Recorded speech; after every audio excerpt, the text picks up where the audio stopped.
In today's video, I'm going to teach you how to create a calendar in Airtable.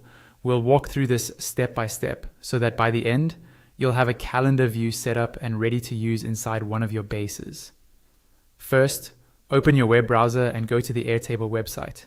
If you're not already signed in, log into your account. Once you're in, you'll land on your Airtable dashboard. This is the main area where all of your workspaces and bases are listed. Take a moment to locate the base where you want to add your new calendar. You can think of a base as a project or a database that holds related information. Next, click on the base you want to create a new calendar in. This will open the base and show you its tables and views. Along the left-hand side, or sometimes at the top depending on your layout, you'll see a list of existing views such as grid, gallery, Kanban, or others you may already have.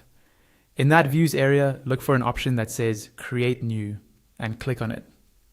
This is how you add a new way of looking at the same data that's already in your base. You're not duplicating or moving records, you're just creating another lens to see them through. After you click Create New, Airtable will show you a list of different view types. From that list, select Calendar.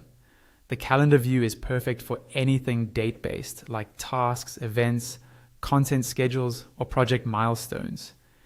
If you don't see any records appear right away later on, it usually means you need to make sure you have at least one date field in your table and that some of your records have dates filled in.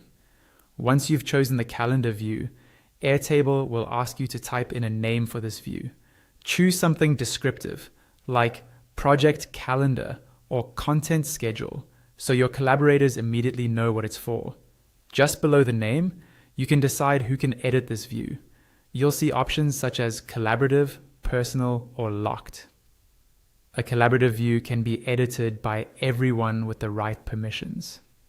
A personal view is only visible or editable by you, which is helpful if you want a private setup. A locked view is great when you want to prevent accidental changes to filters, grouping, or sorting. When you're happy with the name and the permissions, click on Create New View. Airtable will instantly generate your calendar view.